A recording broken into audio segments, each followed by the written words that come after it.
అస్మద్గురుభ్యో నమః. మనము శ్రీ వరసిద్ధి వినాయక వ్రతకల్పంలోని శ్రీ వినాయక వ్రత కథలో తెలుసుకుంటున్నాం. వాటిలో భాగంగా వినాయకుని ఆవిర్భావం. వినాయక కైలాసంలో పార్వతి భర్త రాకను గురించి విని సంతోషించింది. స్వాగతం చెప్పేందుకు స్నానాలంకార ప్రయత్నంలో తనకై ఉంచిన నలుగుపిండితో పరధ్యానంగా ఒక ప్రతిమను చేసినది. అది చూడముచ్చటైన బాలుడుగా కనిపించింది.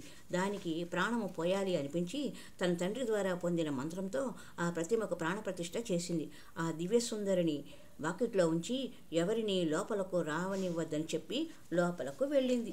శివుడు తిరిగి వచ్చాడు. వాకిట్లో ఉన్న బాలుడు పరమశివుడిని అభ్యంతర మందిరంలోనికి పోనివ్వకుండా అడ్డుకున్నాడు. తన ఇంట్లో తనకే అవరోధమా అని శివుడు కోపంతో రగిలిపోయాడు. రౌద్రంతో ఆ బాలుని శిరశ్ఛేదం చేసి లోపలికి వెళ్ళాడు. జరిగిన దానిని విని పార్వతి విలపించింది. శివుడు కూడా చింతించాడు. వెంటనే తన వద్దనున్న గజాసురుని శరమును ఆ బాలుని మొండెమును కతికించి ఆ శరమునకు శాశ్వతత్వమును త్రిలోక పూజ్యతను కలిగించాడు. గణేశుడు గజాననుడై శివపార్వతుల ముద్దుల పట్టి అయినాడు. ఆ తర్వాత శివపార్వతులకు కుమారస్వామి జన్మించాడు.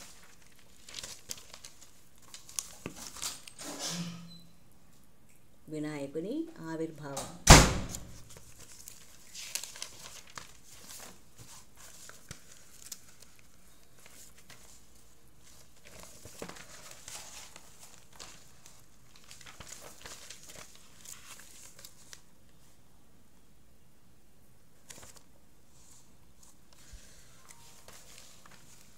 విఘ్నేశాధిపత్యం. ఒకనాడు దేవతలు, మునులు, మానవులు పరమేశ్వరుని సేవించి విఘ్నములకు ఒక అధిపతిని ఇమ్మని కోరారు. గజానుడు తాను జ్యేష్ఠుడిని కనుక ఆధిపత్యం తనకు ఇమ్మని కోరాడు. గజాననుడు మరుగుజ్జువాడు, అనర్హుడు, అసమర్థుడు కాబట్టి ఆధిపత్యం తనకే ఇవ్వాలని కుమారస్వామి తండ్రిని వేడుకున్నాడు. అందుకు శివుడు తన కుమారులను ఇద్దరిని ఉద్దేశించి, మీ ఇరువురిలో ఎవరు ముల్లోకములోని పవిత్ర నదులు అన్నింటిలో స్నానం చేసి ముందుగా నా వద్దకు వస్తారో వారికే ఈ ఆధిపత్యం లభిస్తుందని చెప్పాడు. అంత కుమారస్వామి చురుకుగా సులువుగా సాగి వెళ్ళాడు. గజాననుడు అచేతనుడయ్యాడు. మందగమనుడైన తాను ముల్లోకాలన్నీ నదులన్నింటిలోని వేగంగా స్నానం చేసి రావడం కష్టసాధ్యమని తరుణోపాయం చెప్పమని తండ్రిని వేడుకున్నాడు. వినాయకునికి బుద్ధి సూక్ష్మతకు మురిసిపోయిన శివుడు ఫలదాయకముకు నారాయణ మంత్రమును అనుగ్రహించాడు. నారములు అనగా జలములు, జలములన్నీయు నారాయణుని అధీనములు అనగా నారాయణ మంత్రము అధీనములో ఉంటాయి. వినాయకుడు ఆ మంత్రం చదువుతూ తల్లిదండ్రుల చుట్టూ ప్రదక్షిణం చేయడం ప్రారంభించాడు. ఆ మంత్ర ప్రభావమున ప్రతి తీర్థస్థానమందున కుమారస్వామి కన్నా ముందే వినాయకుడు ప్రత్యక్షం కావడం ప్రారంభించాడు. ఇలా 3,50,00,000 నదులలో వినాయకుడే ముందుగా స్నానం ఆచరించడం చూసి కుమారస్వామి ఆశ్చర్యపడి కైలాసంకు వెళ్ళాడు. తండ్రి సమీపంలో ఉన్న గజానుని చూసి నమస్కరించి, తండ్రి, అన్నగారి మహిమ తెలియక ఆధిపత్యం అడిగాను, క్షమించండి. ఈ ఆధిపత్యం అన్నగారికే ఇమ్మని ప్రార్థించాడు కుమారస్వామి.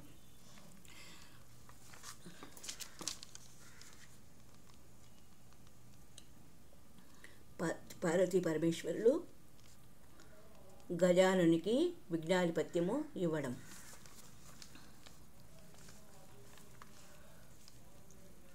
చంద్రుని పరిహాసం. అంత పరమేశ్వరుడు భాద్రపద శుద్ధ చవితి నాడు గజానునికి విఘ్నేశాధిపత్యం ఇచ్చాడు.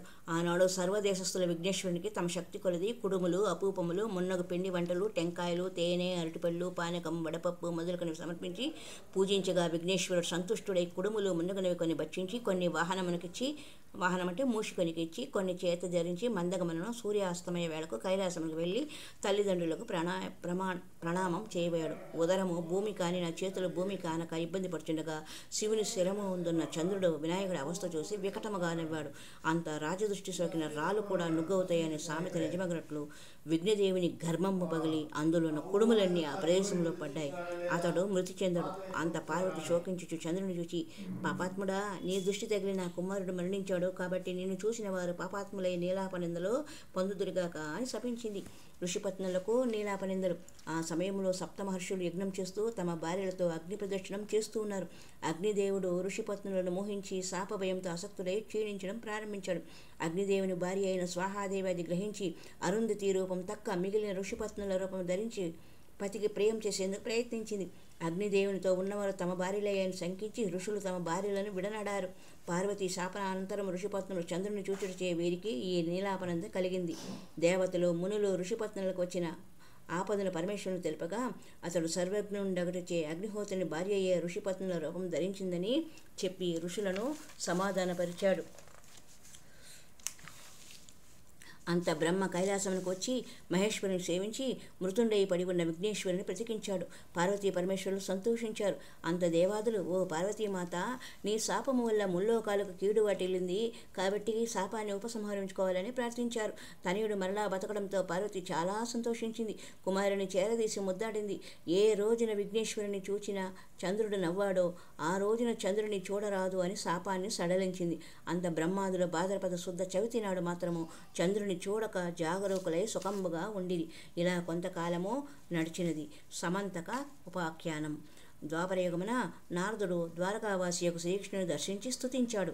మాటల సందర్భంగా, స్వామి, సాయంకాలమైంది, నేడు వినాయక చవితి కాబట్టి పార్వతీదేవి శాపం కారణంగా చంద్రుని చూడరాదు, ఇక సెలవు అని పూర్వ వృత్తాంతమంతా శ్రీకృష్ణునికి చెప్పి నారదుడు స్వర్గలోకానికి వెళ్ళాడు. అంతటా కృష్ణుడు ఆనాటి రాత్రి చంద్రుణ్ణి ఎవరు చూడరాదని పట్టణంలో చాటించాడు.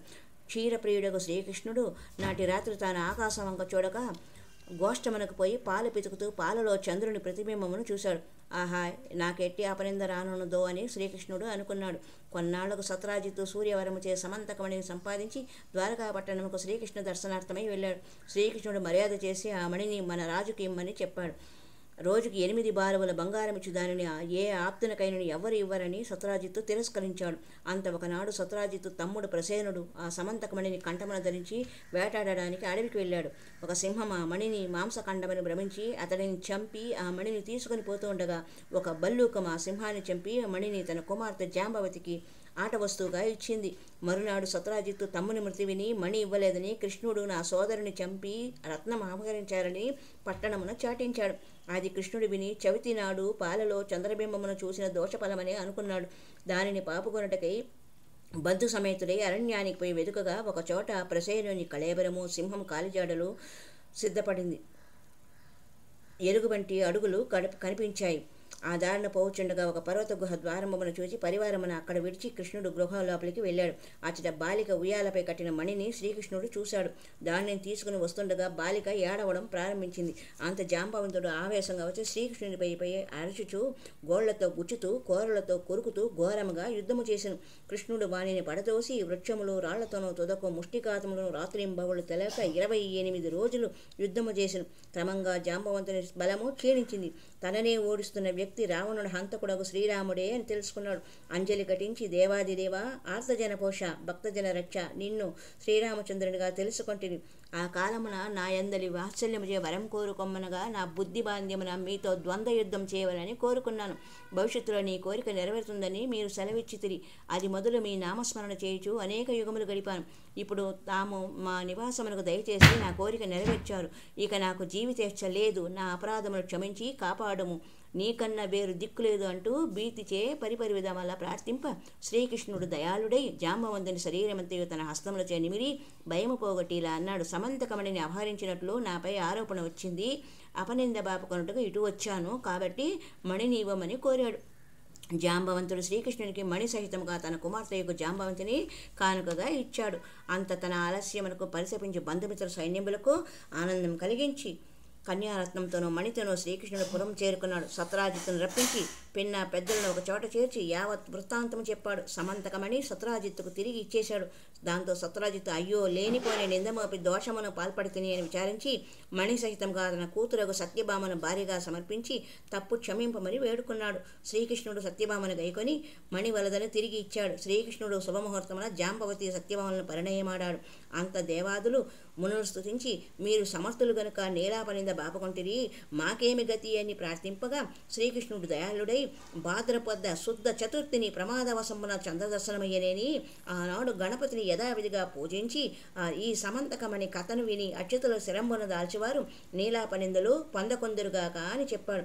అంత దేవాదులు సంతోషించి తమ ఇళ్లకు వెళ్ళి ప్రతి సంవత్సరము భాద్రపద శుద్ధ చతుర్థి యందు దేవతలు, మహర్షులు, మానవులు తమ తమ శక్తి కొలది గణపతిని పూజించి అభీష్ట సిద్ధి పొందుతూ సుఖ సంతోషాలతో ఉన్నారు. ఇప్పటికీ ఉంటున్నారు.